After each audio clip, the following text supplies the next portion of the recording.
Now we're stuck. We have to do it. We can't change our mind now. Nope. No hiding under the desk.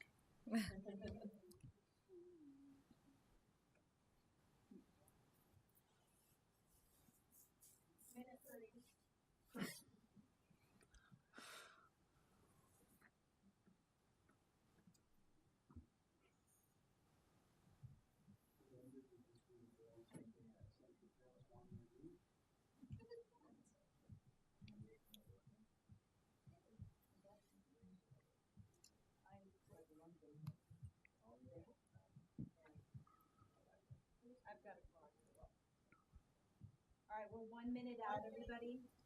Make Yeah. sure all your microphones are on and ready to go.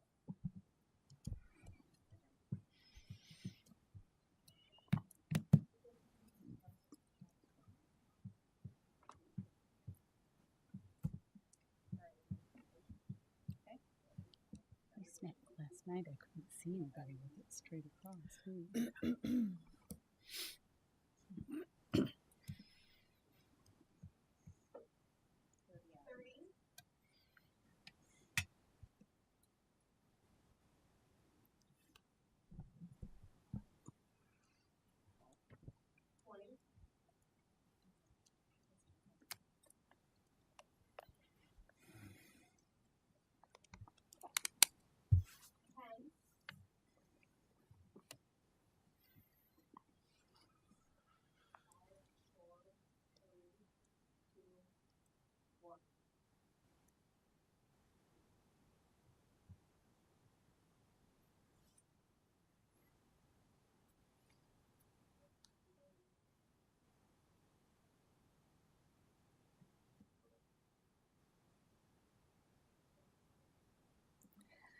Welcome, everyone, to our 2023 Davenport School Board Candidate Forum. This year, we have 7 candidates running for 5 seats. 4 of those seats are full 4-year terms. 1 seat was vacated, so a candidate would fulfill 2 years of a 4-year term. As you can see, 5 of the 7 candidates are here tonight. Ken Barnes had a work commitment. He was not able to join us. With that said, he is the only candidate on the ballot that is running to fill that 2-year vacancy. He will provide a statement for us, and you'll be able to find that on the TV6 website. I'd now like to introduce TV6's investigative reporter, Matt Christensen, who will take us through the rules for tonight's forum. Thank you, Morgan. Now, each candidate will have 1 minute to give an opening statement about why they're running. Then, each candidate will have 1 minute to answer each question posed by the moderator. I'll be asking questions that have been submitted by KWQC viewers, and candidates will also have 1 minute to answer those. Questions will be asked of the candidates on a rotating basis. At the end of the hour, each candidate will have 1 final minute to give a closing statement. And please hold all applause until the end of the forum. Matt, thank you. We want to meet our candidates, of course. So I'm going to call on each of you to give your opening statement. This is really about what motivates you to become a Davenport School Board member or to continue serving. A reminder that you each have 1 minute to answer, and we are going to start with Daniel Gosa. Do I start just right? All right. My name is Dan Gosa. I am a proud product of the Davenport Community School District. My wife and I have 4 kids. 1 recently graduated last year from the Davenport School District. I currently have 3 enrolled right now, a 1st grader, a 5th grader, and a junior in high school. And I am running for re-election. I feel that the district is going in the right trajectory right now. A lot of things have happened in the past few years, and we're overcoming some things, and we're going in the right direction now, and I'd like to keep that momentum going, and there's constantly room for improvement, and that's what I'd like to run for, to see the improvement keep going. All right, Daniel, thank you so much. Up next, we have Andrew Kaufman. Hi, I'm Andrew Kaufman, longtime Davenport resident. I currently have 1 student in 6th grade in Davenport schools, and also another child in parochial school. I'm here and running for Davenport schools to make Davenport schools the choice and the destination for education in the Quad City area and the region.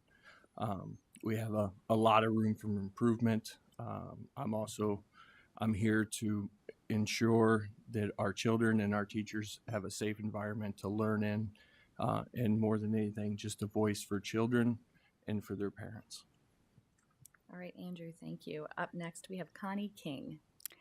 I'm Connie King, a retired high school English teacher, and I'm running because too often I hear people say they don't want to live in Davenport because they don't want their kids to go to the Davenport schools.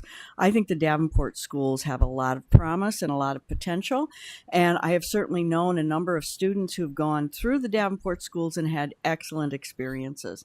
I do want the district to be able to listen to the teachers and act on their concerns, because when the teachers have their concerns taken care of, they are able to meet their students' concerns much better than if they are worried about other things going on around them besides what they're just teaching. All right, Connie, thank you. Up next, we have Karen Klein-Jerome. I'm Karen Klein-Jerome. I am a graduate of Davenport West High School. I taught in the district for 32 years. This is my 4th year on the school board. When I ran 4 years ago, I wanted to be sure that we prepared students to live productive lives, restore trust in the district in the area of finance, and improve communication. I think Davenport Schools offers great opportunities for students with our CTE programs and our college prep, including dual enrollment. Our finances are in order. 4 years ago, that would not have been what I would say, but right now we have finances under control and going in the right direction. We have improved our communication.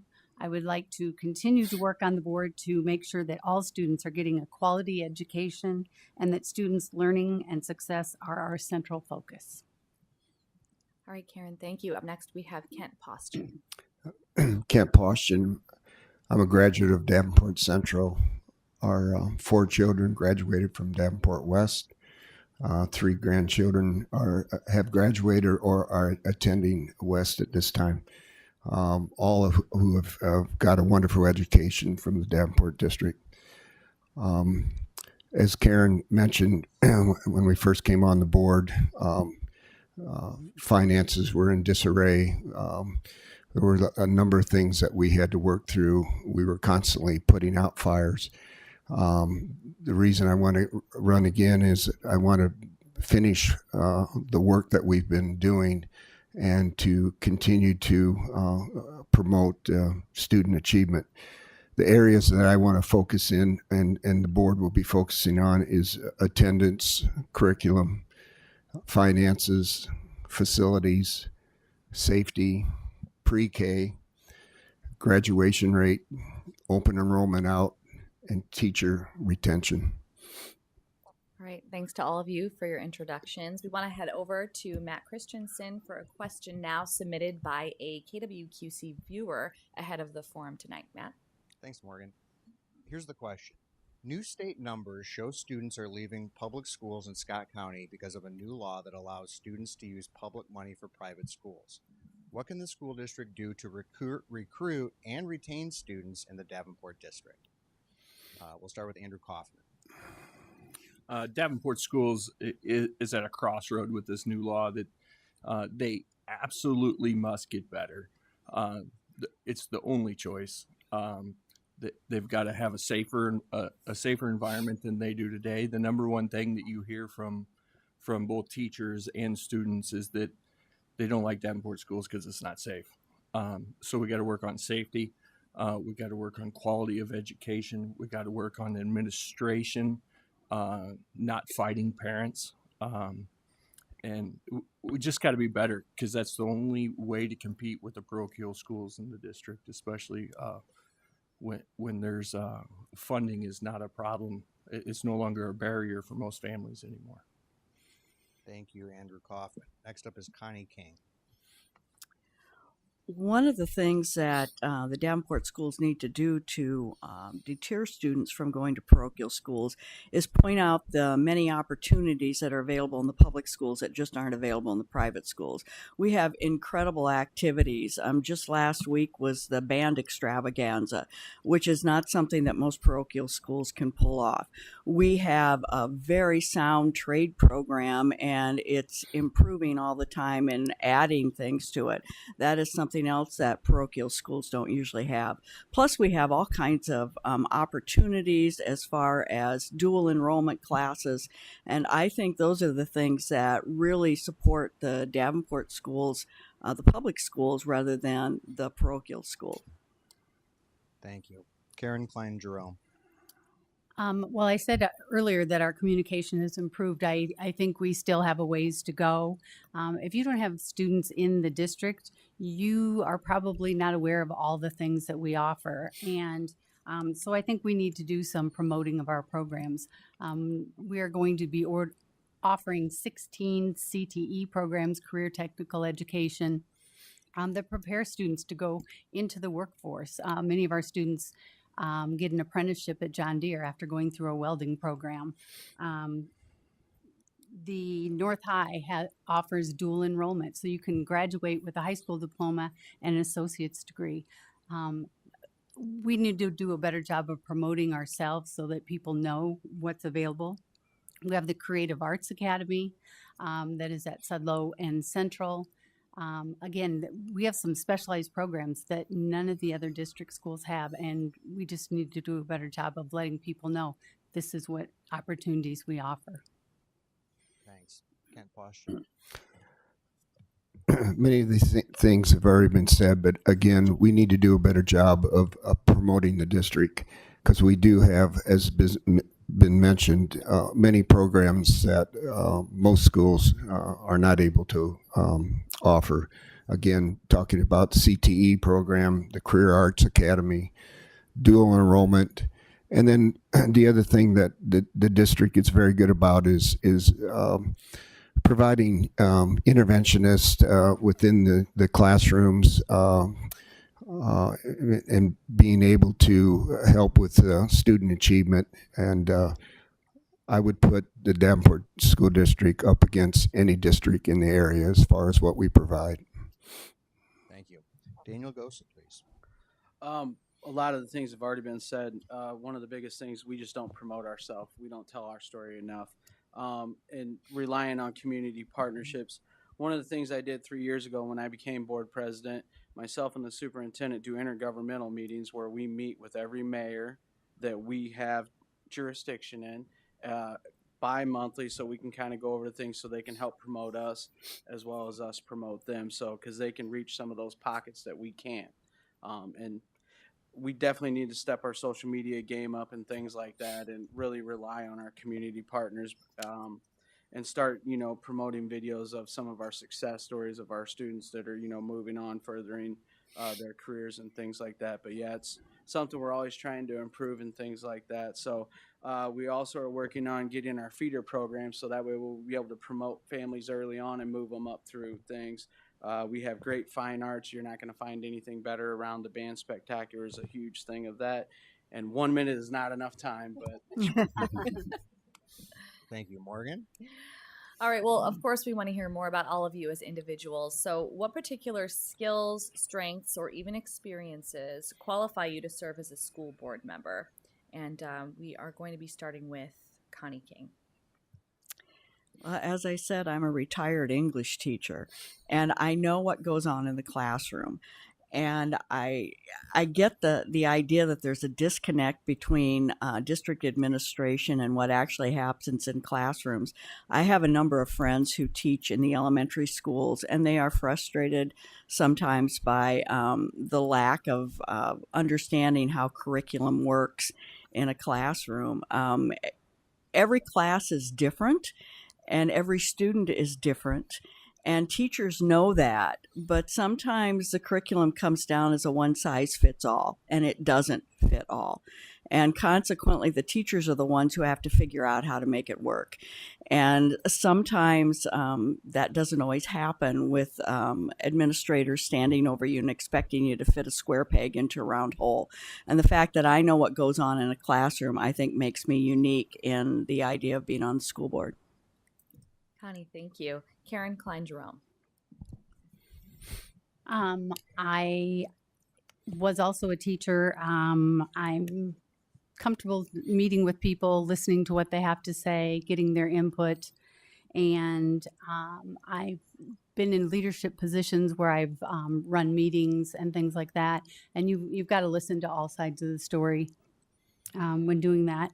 I also am a volunteer for a school pantry in Davenport, and we serve Madison and Central high school students. I'm on the leadership team there, so I understand some of the needs in the district at that level, that there is, food insecurity everywhere, and that's just one little area that we, try to meet the needs of families in those two schools. Thank you. Kent Postian. I've lived in the community for 72 years. I've run a business for 50 years. I have to meet payroll every week. I have to have a budget in order to run a business. And that's why I feel quite strongly serving on the finance committee for the school board. Karen and myself serve on that committee. As you well know, our finances were in disarray for a number of years, and we've got that turned around. And so from my business experience, I think that has been a plus and been able to add something to the board. And the other thing is that when we talk about what's going on in the buildings as far as with student achievement, we've got to remember that all these kids are our kids. We can't live in a bubble. We've got to address the needs of all our children in the district. Ken, thank you. We have Daniel Gosa. I guess first thing I'll start with past serving on a board, right? There are a lot of things that school boards can and can't do, and I think a lot of people don't realize that. I take almost every board workshop that the ISB provides. I've actually facilitated a few of them for different board presidents around the state. Matter of fact, I'm leading the state right now at like 42 hours or something worth of time. I'm willing to put the time into it. Being on the school board is a huge time commitment. We spend probably 20, 30 hours by the time you go through everything and things like that. School finance is it's a fickle thing in itself. You have to have a degree in that stuff. It's very complicated. There's different pots of money for different things. I'm very involved in the community, so I feel I'm very approachable. I talk to all different people, whether I'm at the grocery store or my ballpark or different things like that. So. All right, thank you so much. And then we have Andrew Kaufman. So I'm a parent of a special needs child in Davenport School District, and over the last 7 years, watching the struggles in the fight to get the care that my child needs has driven me to be on this board, to make sure not every kid gets exactly what they need without having to fight to get it. Also a small business owner here in the Quad Cities, intentionally put my business in Davenport because I wanted my tax dollars to be going towards my school, my child's school. And I'm here to fight. I'm here to fight for every kid, every parent, no matter what. All right, thank you so much. And we're going to head back over to Matt for another viewer question. Thanks, Morgan. Here's the second question from viewers. Teachers say they feel under attack because of a new state policy around book bans and others around gender issues. What's your plan for implementing these new policies while supporting and retaining teachers at the same time? We'll start with Connie King, please. That's a tough one. We have to obey the law, but I do think we need to work on lobbying the state legislature to make some of those changes. I trust the librarians and teacher librarians that they know what they're doing. Again, listening to the teachers and understanding their concerns about things may help to retain them. I think a lot of teachers get frustrated with sometimes the levels of bureaucracy that they have to go through in order to be heard about concerns. And it would be nice to find a way to speed up that communication or to cut the levels that they have to go through in order to get there. That's about all I can think of right now. Thank you. Karen Klein Jerome. We do have to follow the law. We can't, fight that at this point. We should be talking to our legislators, and we do have a legislative committee that meets with all of our legislators and voice our concerns in all areas. We do have a policy in place, so if someone has an issue with a certain book, there's a process in place to be able to go follow that process. But I also think we have to support our teachers because they're in the classroom and they feel that burden of, oh, am I going to get in trouble because I read Roald Dahl to my fourth graders or something like that? So we have to let them know that, yes, we're here to support you.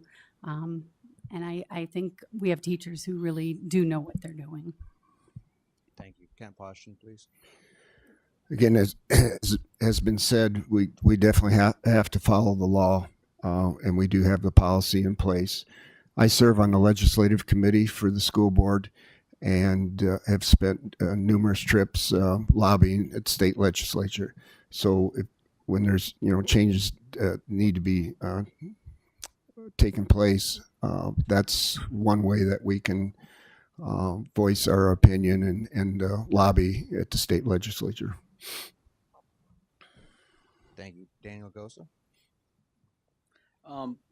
The same thing like Kent had said. I also serve on the legislative advocacy. Every year before they go into session, we have the legislators right here in this room. We'll have a breakfast for one group and then a lunch for the next group so we can advocate for things like that. We do have to find ways to support our teachers while working within the law. I mean, it's the law. We also do numerous days on the Hill and things like that, or making phone calls to legislators, and I do that both through the school board and the AEA. So, thanks, Andrew Kaufman. So the laws are there for good reason. We need to keep politics out of our schools and concentrate on educating our children. Once Davenport schools can get down reading, writing, and arithmetic, then we can start worrying about some of these other issues. Our number one goal is to educate our children in the basic skills, and the books are banned for good reason, and there's no reason that we can't have curriculum designed outside of those core books that the state has banned. Thanks. Morgan, what's next? We're going to talk about some positives. We want to know what you feel personally are some positives about the Davenport district that set it apart or make it stand out, especially when it comes to other districts in the QCA community. We're going to start with Karen Klein Jerome. And this is a repeat of some of the things I've said and others have said. Our CTE program, when we have apprenticeship signing, we are probably the largest district with the number of students that are signing apprenticeships. John Deere, almost all the kids coming out of our welding class, they would take them all because they know that they're well trained and ready to work at John Deere. I think our fine arts program, we have a band from Central that played in the London Parade. They are in competitions almost every weekend. Our show choirs are top notch everywhere and winning competitions. So we have those types of things. North High offers dual enrollment. Any student, as a ninth grader can come in and earn an associate's degree by the time they leave school. So I think we have some very unique programs. Thank you. All right, Kent Poston, what sets the Davenport district apart? Well, many of the things have already been said, but again, just to reiterate, the CTE program is huge. I've last 2 years I've attended the apprenticeship signing program, and again, as Karen mentioned, numerous students have signed on as either internships or apprenticeships. One positive that has taken place in the last 2 years is our facility and planning, long range planning, and those buildings that have been in need of repair. You know, we're looking at them. We're looking at remodeling a number of buildings, and I think this is going to be a very big positive for the district. And again, another really big positive is how we've turned the district around in the last 4 years. When I came on the board 4 years ago, again, our finances were in terrible shape. We were under the control of the state of Iowa and our Department of Ed, and we've turned that around. We've met and taken care of all of our citations. And so I think that's a positive outlook on the district. And moving forward, I think we'll be in much better shape. All right, Kent, thank you. Daniel Gosa. Same things. The career and technical education, the creative arts academy. No other school district around has anything like that. We have Special Olympics program going on at West High School. They do a phenomenal job there. The facilities master plan, I can't say any other school district around that included every person in their community. Somebody got something in their mail, whether they had kids in the district or not. If they lived within the boundaries, they were able to give input before the board ever saw anything on that. We're constantly gathering feedback and things like that, doing surveys to involve the community. It's something that hasn't happened in this district. It's going right. We were able to get state accreditation back. That was a huge thing from where we were. And like I said earlier, the trajectory is going the right direction. We just got to keep the momentum going and learn and grow as we keep going. Thank you. Andrew Kaufman. So Davenport Schools' probably biggest benefit is the potential for gains. We need to start kids young. We've got lots of programs for high school age students and students looking to go into careers, but we got to start with the basics. We got to get our kids reading proficiently. We got to get them proficient in math, and we got to stand behind our good teachers.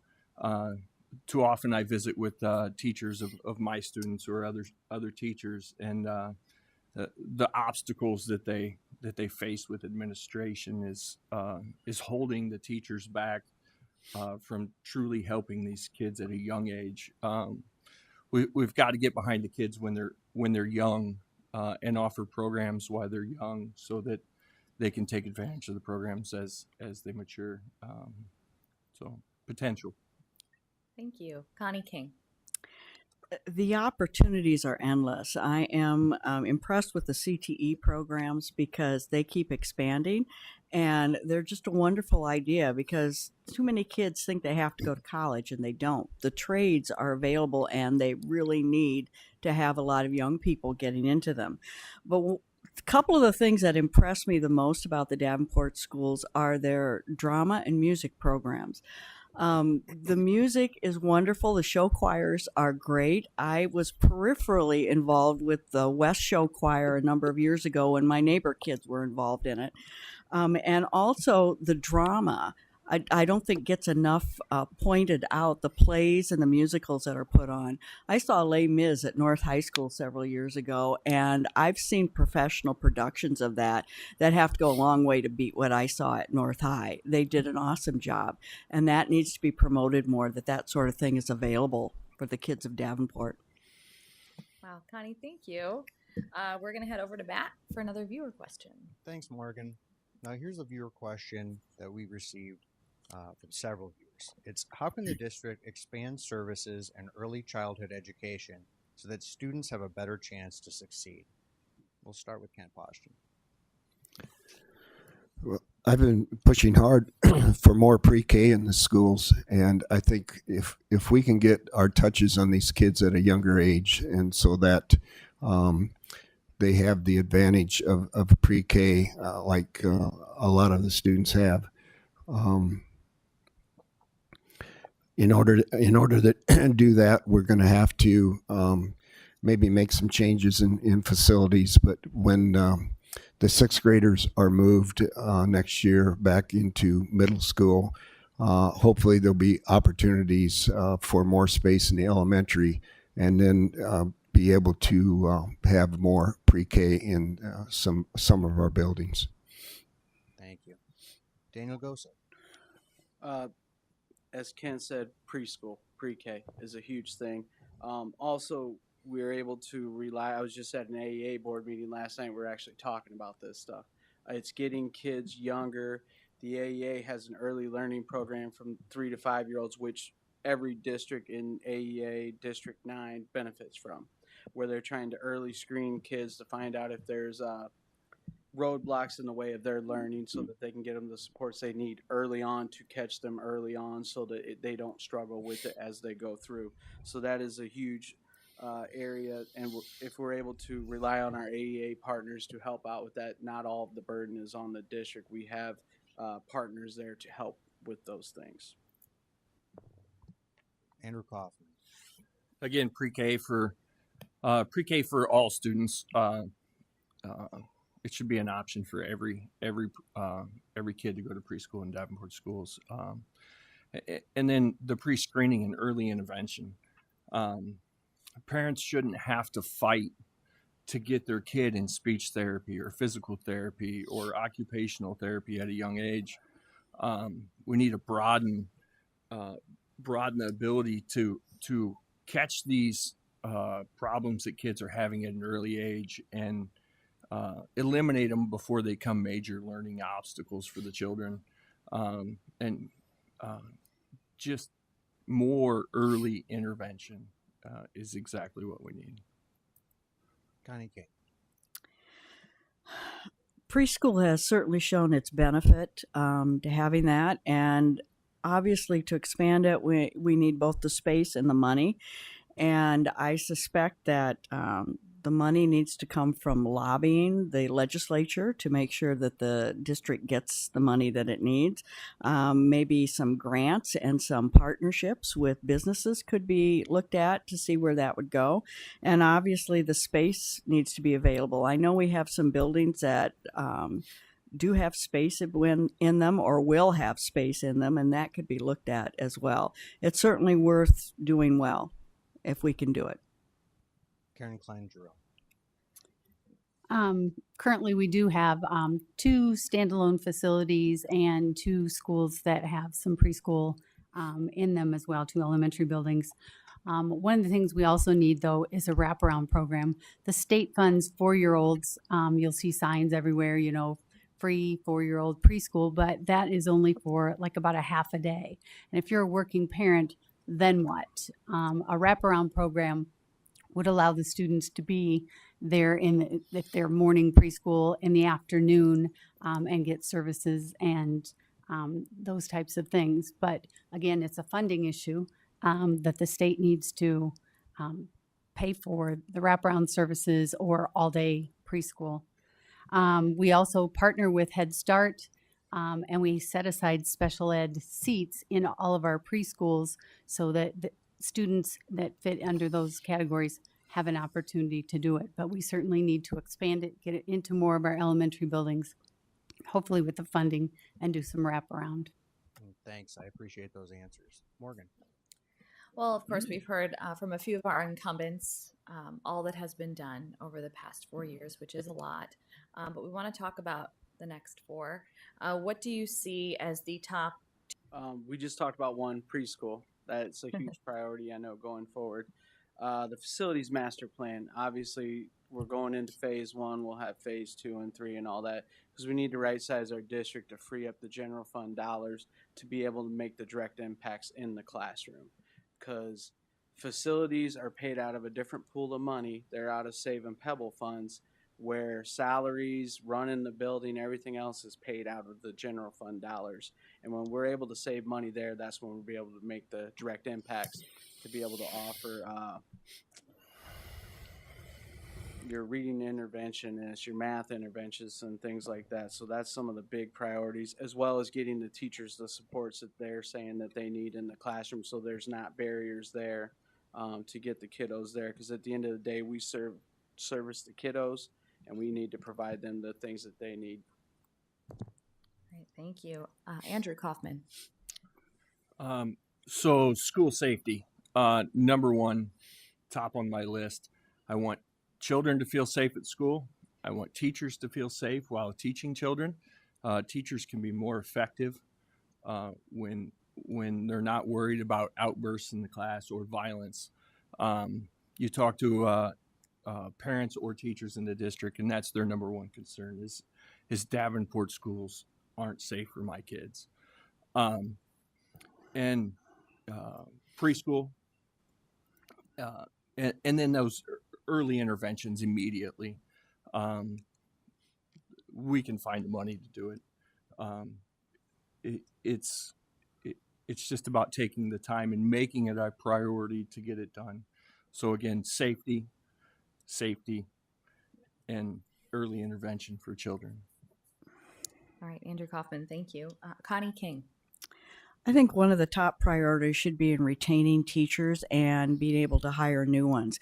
I know the district started the school year short of teachers and definitely short of paras. And one of those is because a lot of teachers retire or they go someplace else. And to retain them, it needs to involve, as I said earlier, getting rid of the layers of bureaucracy between the teachers in the classroom and the administrations, and making sure that they are understanding what the teachers' concerns are. I was, in spite of the fact that I don't have children in the district, I was able to get all the surveys that were sent out about the master plan, and I do think that that's another priority. It's already in place, and it needs to be continued to work on because it does seem like it has some definite good ideas to it. All right, Connie, thank you. So, top 2 or 3 priorities for Karen Klein-Jerome. When the state took over control of the district, we were not allowed to spend money on facilities or curriculum and that type of thing. So some of these things are long overdue. The facilities, we're focusing on the junior highs, middle schools, intermediate schools, whatever you like to call them at this point.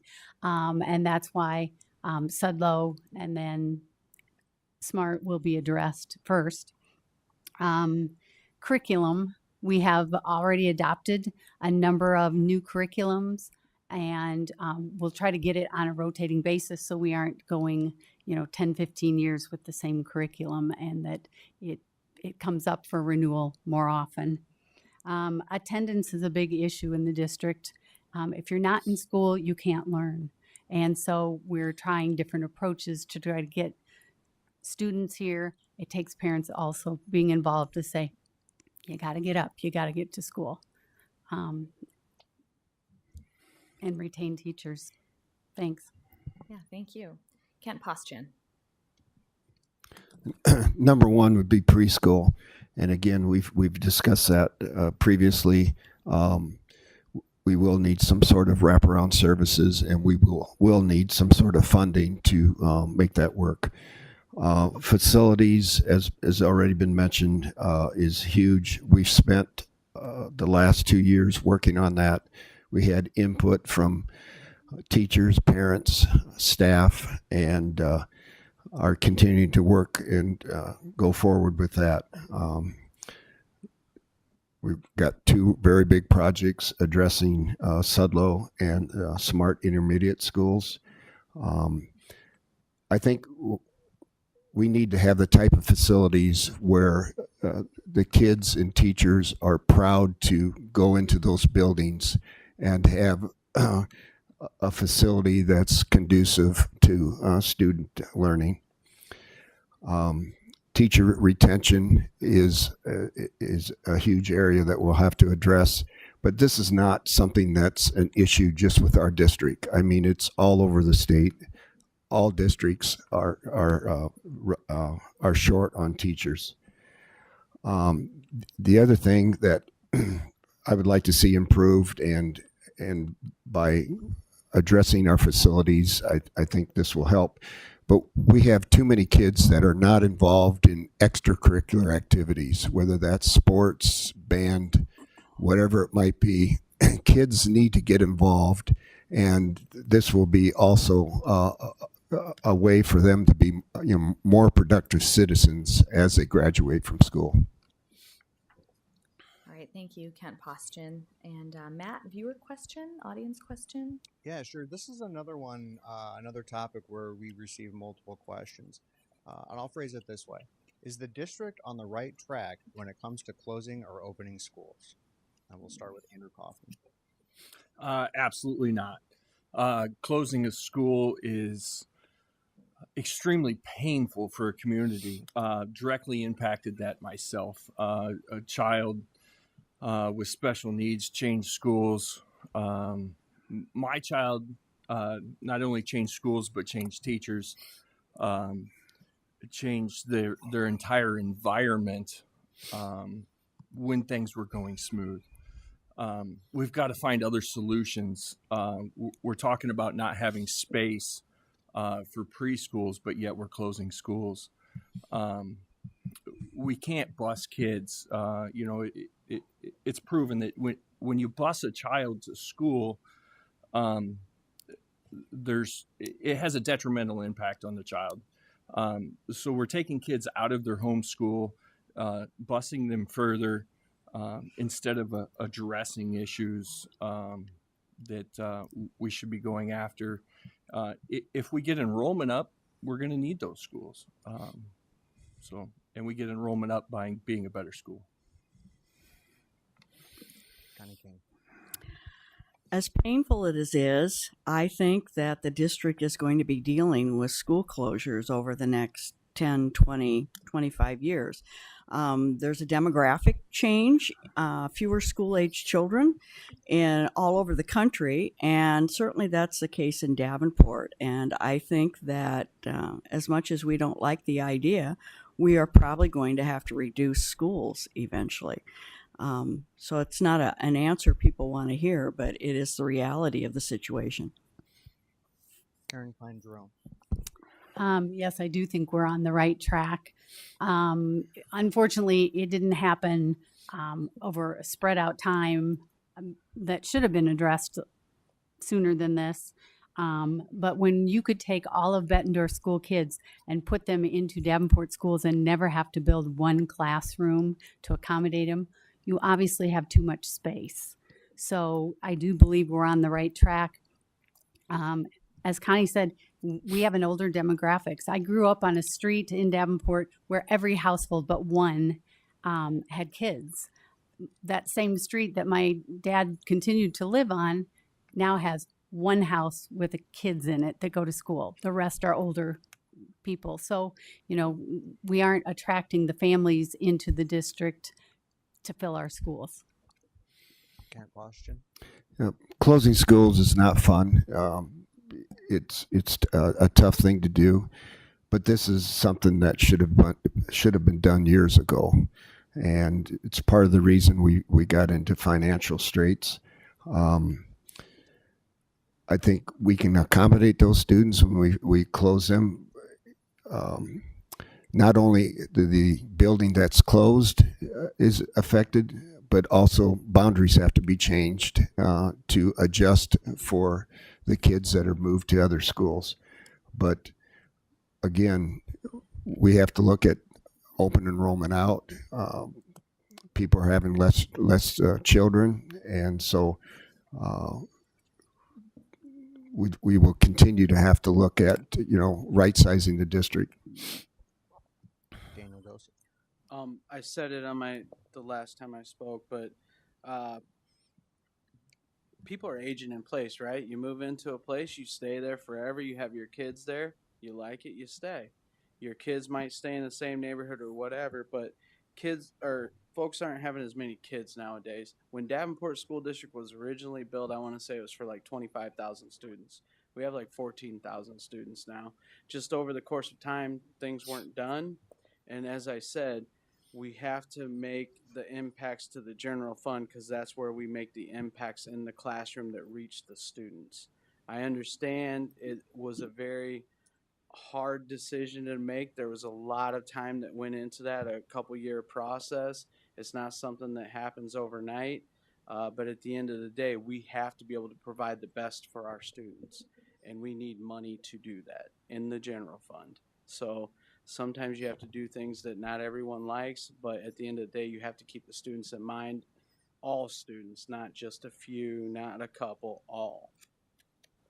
Thanks. I'm going to try to squeeze in as many viewer questions as we have here in the time remaining. So I'll ask this question next. Is the district doing enough to communicate in a transparent way with parents, taxpayers, and the Quad City community at large? And I'll start with Connie King this time. I think the district does a pretty good job of communicating. They use social media a lot. I see stories in the newspaper. I see stories on television about it. I am involved in social media as well as I get 2 newspapers every day, so I certainly see a lot of things about it. And I'm not part of the internal things that parents would get because I'm not a parent in the district. So I think the district does a pretty good job of communicating to all of its stakeholders about what's going on in the district. Karen Klein-Jerome. We are doing better than we were with social media. There's a post or 2 on there daily. The newspaper ran 2 great articles on the district just the other day about our music program. And so it's nice that, yes, we are getting the word out there, but I think we can do better. And there's a population there that do not have kids in school, and they are older. They don't do social media. So we have to figure out, how do we reach these people? How do we reach, they still live in the district. They still are taxpayers, and they have the right to know what's going on. So there is room for improvement to get more information out to them. We survey people whenever we feel that that will help us as a board make a good decision. So I think we're doing a good job. I think there is room for improvement. Camp Boston.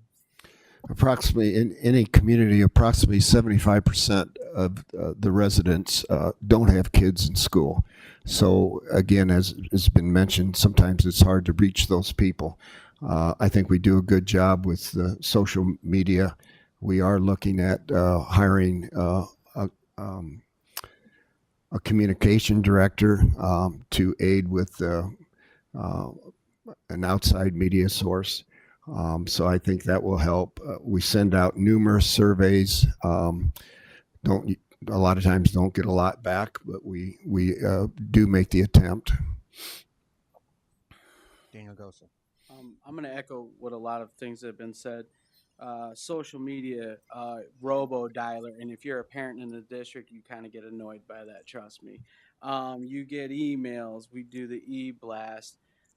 We send our media releases to you all at KWQC as well as your competitors.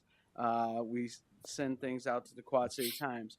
We have open forum at our regular meetings where it gives the community an opportunity to come and address the board. Obviously, the board can't do back and forth. We also offer a virtual open forum where they can actually phone in from home if transportation is an issue or anything like that, because we wanted to eliminate hurdles like that. Our meetings are recorded. They stay forever on our YouTube channel. We do get a lot of people. We don't get a lot of people in here, but a lot of people watch the YouTube channel. So I think, and I stated earlier, we sent out a survey to every household within our district. There's always room for improvement. So if there's some suggestions someone's has, I would be open to that. Andrew Kaufman. So communication's 2 ways. I believe Davenport Schools has done a great job at disseminating information to the public. As they've stated, the robo dialer does get rather annoying. But the second part of that is listening to your community, and making changes, or actually interacting at the forums with the people in the audience that have a question instead of just staring back at them blankly.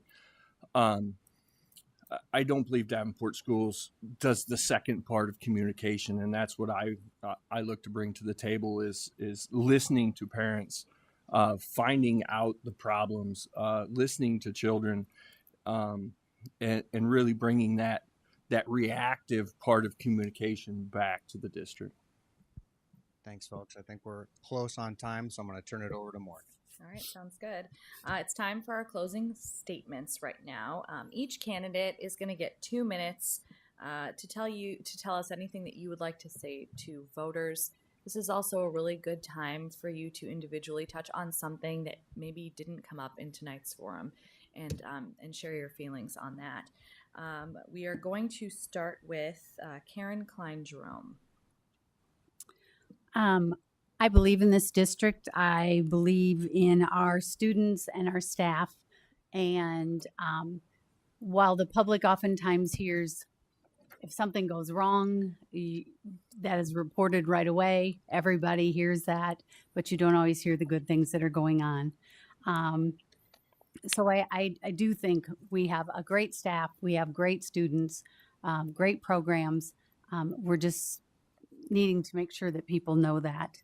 I think we've made great progress from the time I got on the board 4 years ago, lost our accreditation, financial issues. We have come a long way in 4 years. Gaining our accreditation back was a huge thing. And one of the attorneys for the Department of Ed said his cohorts have talked about this, and that no district who's ever been in the position that we were in has ever come out positive like we have. So I think I'm willing to do the work. I am on the finance committee. We are never going back to overspending and doing that type of issue that got us into trouble, along with the other things, the special ed not getting the services that they deserve. And we have made up, I think, almost all of the hours that were owed to those students.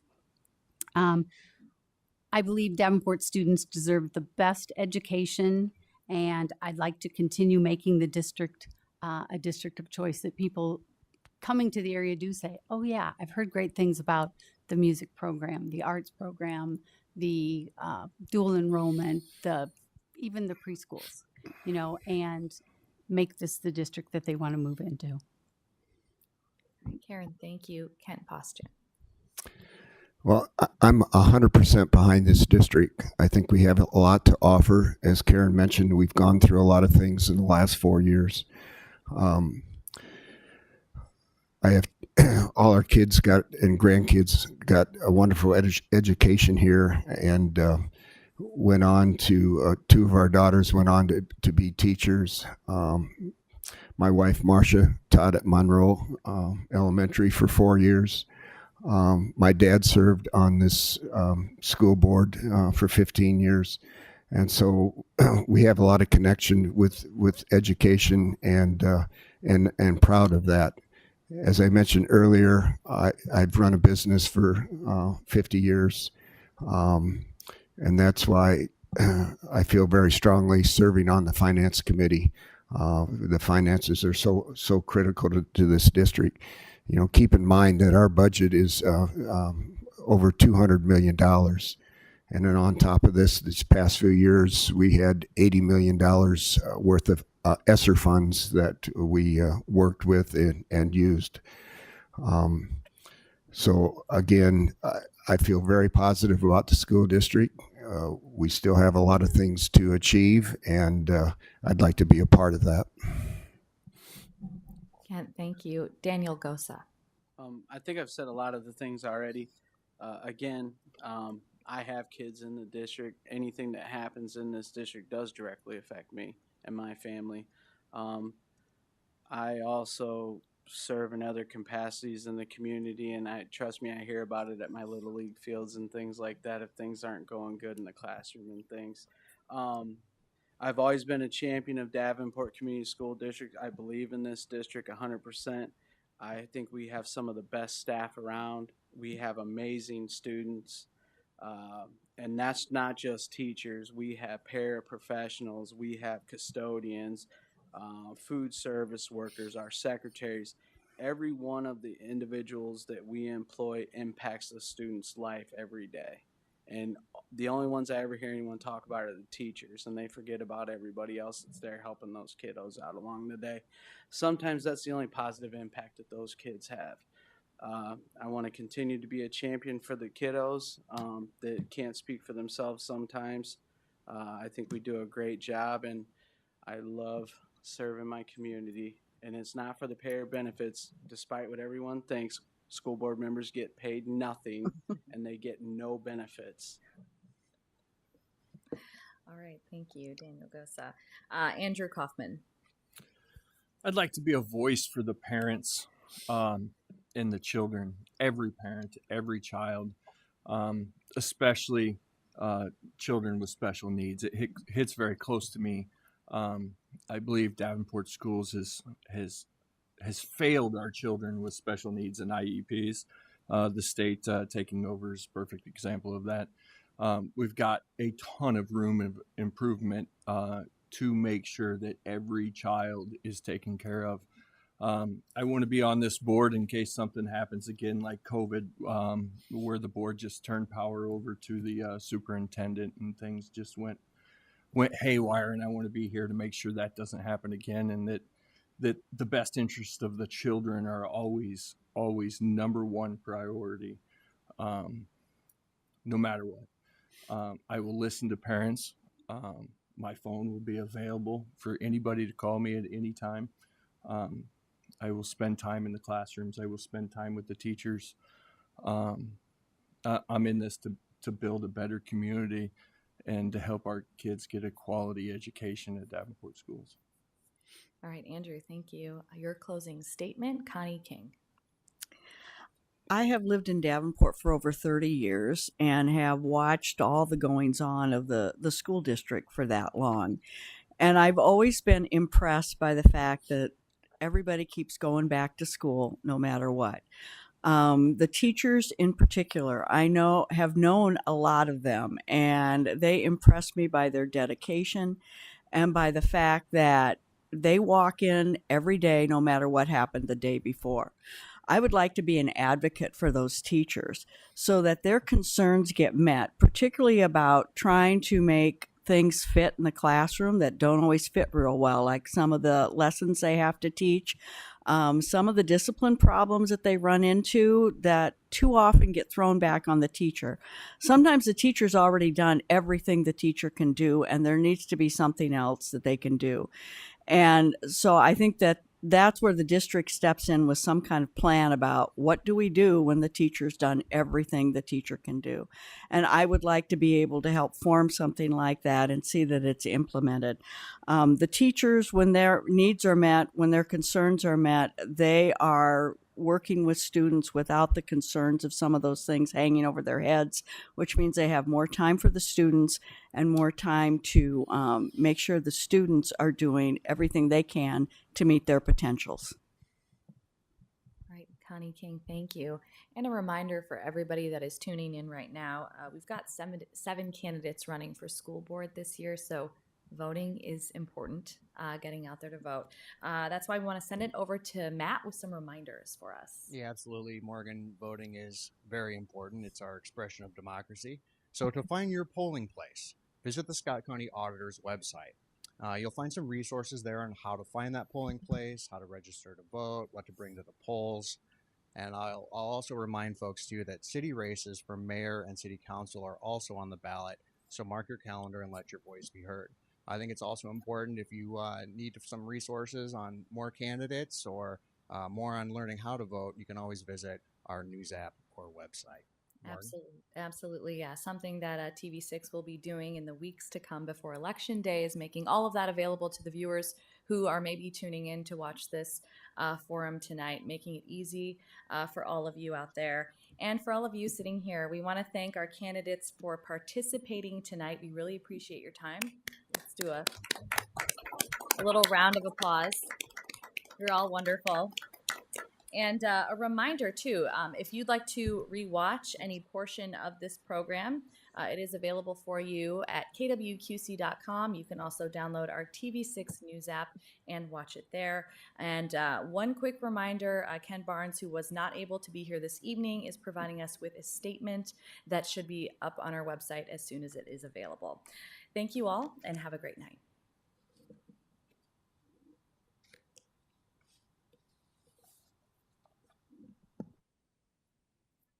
Y'all never mentioned that Linda was sick and couldn't make it. So you made it look like she didn't show up.